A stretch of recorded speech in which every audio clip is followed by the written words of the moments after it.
எங்களுக்கு இப்போ தான் மிட் டேர்ம் எக்ஸாம் முடிஞ்சுது. மிட் டேர்ம் எக்ஸாமில் எல்லோரும் கஷ்டப்பட்டு படித்தோம். எப்படியும் எல்லோரும் ஃபுல் மார்க் வாங்கி ஃபஸ்ட் ரேங்கை எப்படியும் பிடிச்சிடணும்னு நினச்சோம். இதில் முக்கியமாக எனக்கும் ஹஃபீஸுக்கும் தான் போட்டி.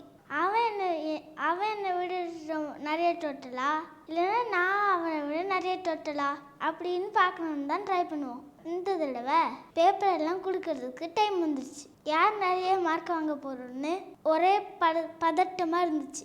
இதில் எங்கள் மிஸ் வேறு சொல்லியிருந்தாங்க, யாரெல்லாம் மார்க் கம்மியாக வாங்குறாங்களோ அவங்களுக்கு கண்டிப்பாக பனிஷ்மெண்ட் உண்டுன்னு. நான் நினச்சிக்கிட்டேன், நான் நிறைய மார்க் வாங்கிட்டேன்னா நான் பனிஷ்மெண்ட்லேருந்து தப்பிச்சிடலாம். அப்போ ஹஃபீஸ் கம்மியாக மார்க் வாங்கினாங்கன்னா அவனுக்கு கண்டிப்பாக பனிஷ்மெண்ட் உண்டுன்னு 2 பேரும் ரொம்ப ஆவலா எங்களுடைய மார்க் ஷீட்டுக்காக காத்துட்டு இருந்தோம். மிஸ் கிளாஸ் ரூமில் வந்தாங்க. அப்படியே மனசெல்லாம் படப்படன்னு அடிச்சிச்சு.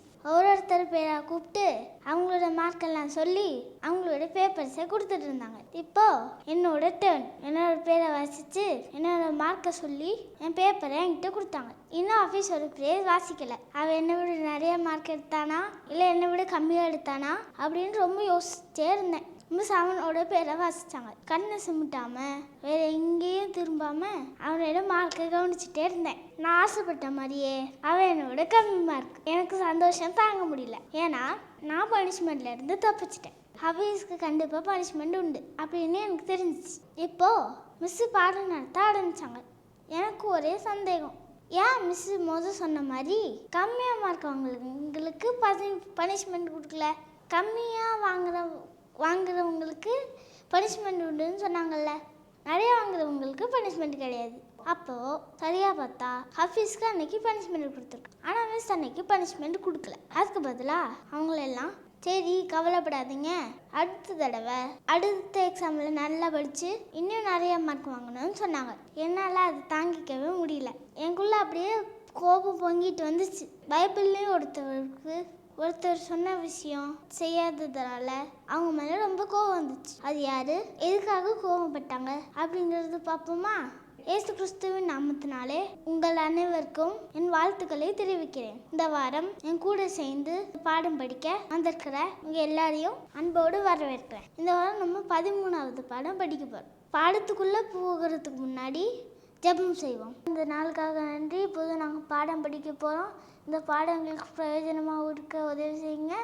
இந்த மனப்பாட வசனமும் எங்களுக்கு மனப்பாடமாக இருக்க உதவி செய்யுங்க. இயேசுவின் வழியாக ஜெயிக்கிறோம் அன்பின் பிதாவே, ஆமேன்.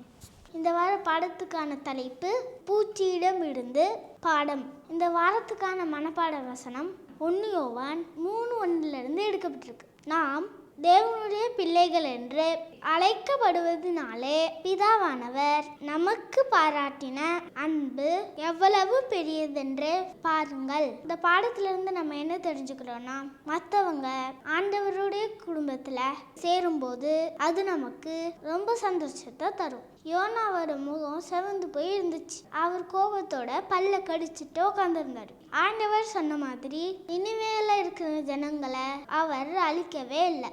இதை பார்த்த ஜோனா ரொம்ப கோபம் அடைஞ்சு எரிச்சலோடு இருந்தார். எனக்கு நல்லா தெரியும் நீங்க எப்படிதான் செய்வீங்க, அதனாலதான் நான் நினிவேக்கு போகாம தர்ஷீஷுக்கு ஓடி போனேன். நீங்க ரொம்ப அன்பான தேவன், ரொம்ப பொறுமையுள்ள தேவன். நீங்க இந்த ஜனங்களை அழிக்கவே மாட்டீங்கன்னு எனக்கு தெரியும். அதனால என்ன நீங்க கொன்றுங்க அப்படின்னு யோனா கோபத்துல ஆண்டவர்கிட்ட சத்தம் போட்டு பேசிட்டு இருந்தார். நான் நடக்கும்னு சொன்னது நடக்காம போறத நான் பாக்குறத விட நான் செத்து போயிடுறது நல்லது அப்படின்னு யோனா சொன்னார். அப்போ ஆண்டவர் யோனா கிட்ட மெதுவா பேசினாரு. யோனா, நீ இவ்வளவு கோபப்படுறது நல்லதா? அது சரியில்லை அப்படின்னு சொன்னார். இப்போ யோனா நினைச்சாரு, சரி இனிமையாவது அந்த நினைவேக்கு ஏதாவது நடக்குதான்னு பார்ப்போம் அப்படின்னு நினச்சிக்கிட்டு ஒரு உயரமான இடத்துல அந்த ஊருக்கு என்ன நடக்க போகுதுன்னு பார்க்கலாம் அப்படின்னு போய் உக்காந்தார். இப்போ பகல் நேரம் ஆரம்பிச்சிருச்சு. அது உயரமான ஒரு மலைப்பகுதியாக இருந்தனால ஒரு சில இலைகளை பறித்து வெயிலிருந்து பாதுகாக்க யோனா ஒரு சின்ன மறைவு மாதிரி போட்டார். அந்த நிழல்ல உட்காந்து என்ன நடக்கும்னு பார்த்துட்டு இருந்தார். திடீர்னு யாருமே எதிர்பார்க்காத ஒரு வினோதமான விஷயம் நடந்துச்சு. யோனா உட்காந்து இந்த இடத்து பக்கத்துல திடீர்னு ஒரு செடி முளைக்க ஆரம்பிச்சிச்சு. இப்படிப்பட்ட ஒரு செடிய யோனா எங்கேயும் பார்த்ததில்ல. ஏன்னா அந்த செடி முளைச்ச கொஞ்ச நேரத்துல வேகமா பல மடங்கு உயரமா வளர்ந்து அந்த யோனா இருந்த இடத்துல இடத்த முழுசுமா நிழலாக்கிடுச்சு. யோனா உட்காந்துருந்த இடம் இப்போ வெயிலே தெரியாம குளு குளுன்னு இருந்துச்சு. யோனாக்கு அப்படியே மனசுல ஒரு சந்தோஷம். இப்போ அந்த நாள் முழுவதும் அப்புறம் அந்த ராத்திரி முழுவதும் யோனா அந்த செடியோட நிழல்ல சந்தோஷமா தூங்கி எழுந்திரிச்சாரு. அடுத்த நாள் காலையில ஆண்டவர் ஒரு சின்ன பூச்சிய அந்த செடிக்கிட்ட அனுப்புனார். அந்த பூச்சி எவ்வளோ வேகமா அதை சாப்பிட முடியுமோ அவ்வளோ வேகமா அந்த செடியை சாப்பிட்டுச்சு. இலைகள் இல்லாத அந்த செடி இப்ப யோனாவை சுடுற வெயில இருந்து மறைக்க முடியல. நேரம் ஆக ஆக வெயில் சூடு ஏறிட்டே போச்சு. அதோட சூடான காத்து அடிக்க ஆரம்பிச்சிருச்சு. இப்படிப்பட்ட ஒரு வெயிலும் சூடும் யோனாவை ரொம்ப கோவப்படுத்திடுச்சு. இந்த வெயிலில் கடந்து கஷ்டப்படுறதுக்கு நான் பேசாம செத்து போயிடலாம் அப்படின்னு யோனா கத்துனாரு.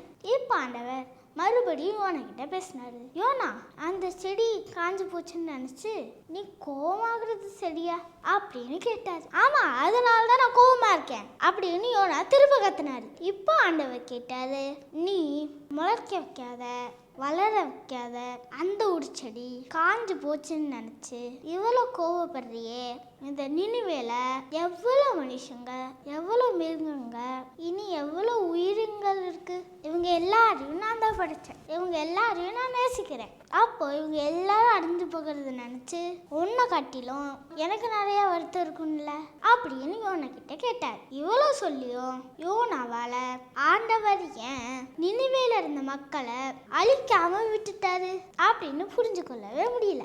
ஆனா யோனாக்கு ஒரு விஷயம் மட்டும் நல்லா தெரியும். ஆண்டவர் அன்பானவர், அவர் ரொம்ப இறக்க குணம் உள்ளவர்னு. ரொம்ப வருஷத்துக்கு அப்புறம் மத்தேயு 12வது அதிகாரத்துல ஆண்டவர் இந்த உலகத்துல இருந்தப்போ யோனா எவ்வளோ ஒரு முக்கியமான வேலையை எவ்வளோ சரியா செஞ்சாரு அப்படிங்கறத சொன்னாரு. இன்னைக்கு நம்ம கேட்ட கதை ஆண்டவர் எவ்வளோ பொறுமையானவர், எவ்வளோ அன்பானவர் அப்படிங்கிறத நம்மளுக்கு தெளிவா சொல்றது. அவரு ஆசைப்படுறதெல்லாம் அவரோட பிள்ளைங்க அவங்க சுத்தி இருக்க ஜனங்க கிட்ட அவரை மாதிரியே அன்போடையும் இறக்கத்தோடையும் கிருபையோடு நடந்துக்கணும் தான். ஏன்னா அவரை பொறுத்த வரைக்கும் நம்ம எல்லாரும் ஒரே குடும்பம், நம்ம எல்லாம் அவரோட பிள்ளைகள். இப்போ அவரை பத்தி நல்லா தெரிஞ்சுக்கிட்டு அவரை ஏத்துக்கிறவங்கள நம்மளுடைய குடும்பத்துல சந்தோஷமா நம்ம சேர்த்துக்கலாம் இல்லையா?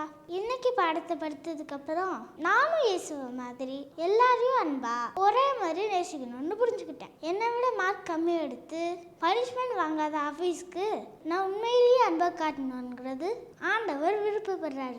அதை நான் இனிமேல் செய்யறதுக்கு முடிவு பண்ணியிருக்கேன். நீங்களும் உங்க பக்கத்துல இருக்கவங்க உங்களுக்கு தெரிஞ்சவங்க கிட்ட எல்லாருக்கிட்டையும் அன்பா நடந்துப்பீங்களா? ஏன்னா இன்னைக்கு பாடம் சொல்லுது, மற்றவங்க நம்ம குடும்பத்துல சேரும் போது அது நமக்கு நிறைய சந்தோஷத்தை கொடுக்கணும். இது வரைக்கும் என் கூட சேர்ந்து இந்த பாடத்தை படிச்சதுக்கு நன்றி. பாடத்தை முடிக்க ஜெபம் செய்வோமா? அன்புள்ள பிதாவே, இந்த பாடத்தை எங்களுக்கு கொடுத்ததுக்கு நன்றி. இந்த பாடம் எங்களுக்கு பிரயோஜனமாக இருக்க உதவி செஞ்சீங்க, நன்றி. இந்த மனப்பாட வசனங்களுக்கு பிரயோஜனமாக இருக்க உதவி செஞ்சீங்க, நன்றி. இயேசுவிலே ஜெபிக்கிறோம் அன்பின் பிதாவே, ஆமேன்.